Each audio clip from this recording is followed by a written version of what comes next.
The earliest memory I'd have of the business is my father putting me in at the deep end, which was to learn the trade the hard way. We were working in Mitchellstown in a convent, and he put me into a conservatory to clean it down inside.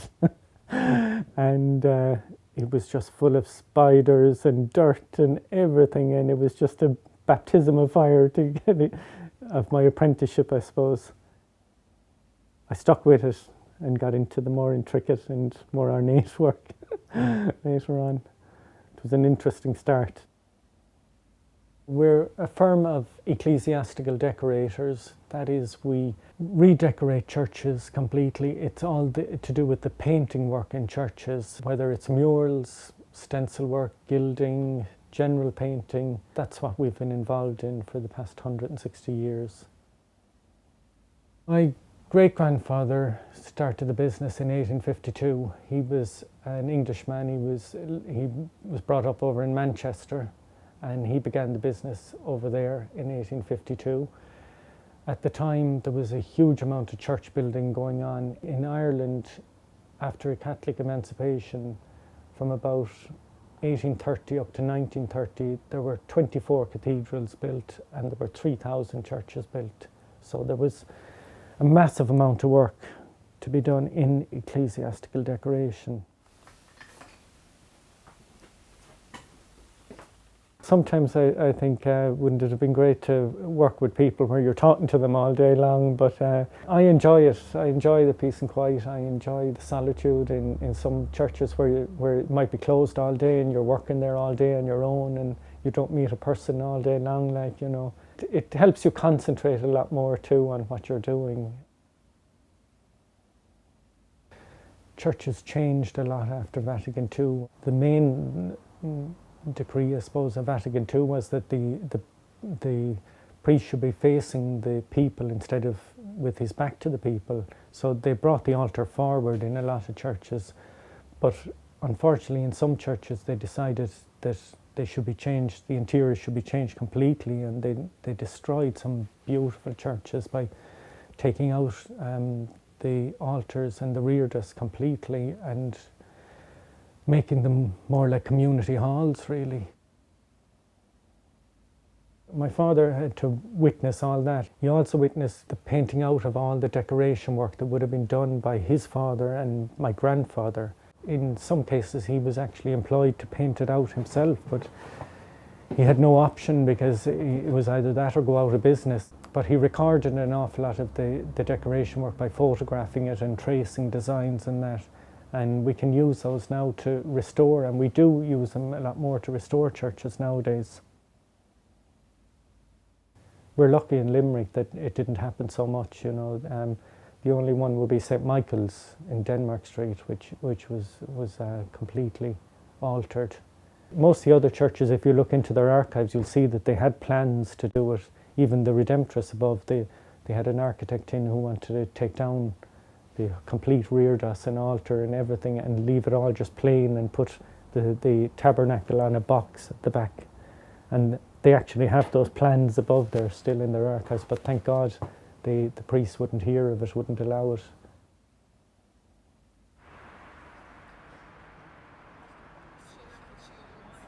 There's a lot of plans and designs for stencil work in churches,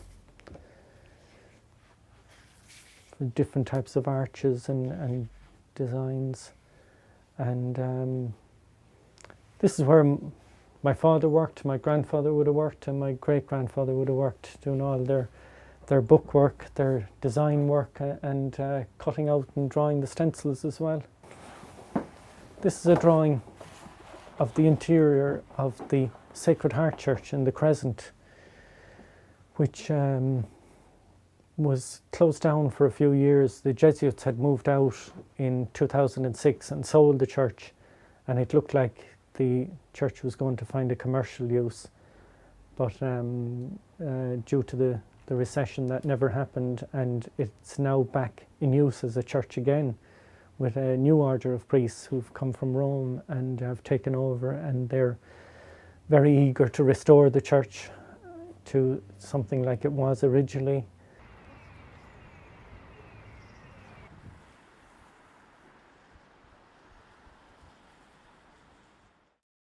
There was an awful lot of orders in Limerick between the Franciscans, the Augustinians, the Dominicans and the Jesuits. You had all the other churches then, the Church of Ireland churches, Methodist churches, Episcopalian churches. They all built fine big churches here, and it's probably too, Limerick was planned out as a city too from the original city that was down in the island.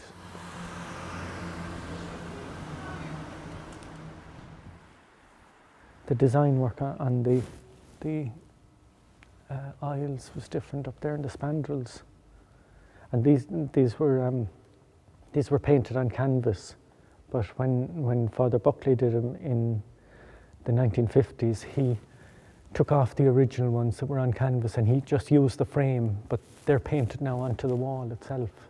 Those mirrors, they're done in the old fresco style where you plaster the wall and then you paint on the plaster while it's still wet. But all this design work, this dates back to the 1920s, and it's signed actually by the workmen and by my grandfather in places. When you're up there, you can see the signatures. They usually used to sign them with pencil and date it as well, so we can date it exactly to when it was done.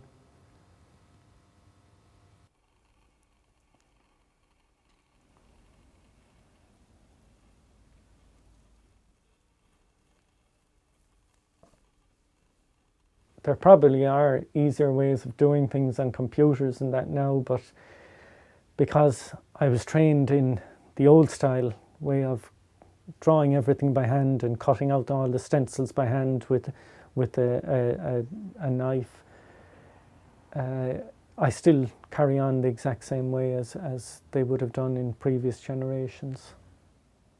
At some stage or another, we have worked in every single church in Limerick.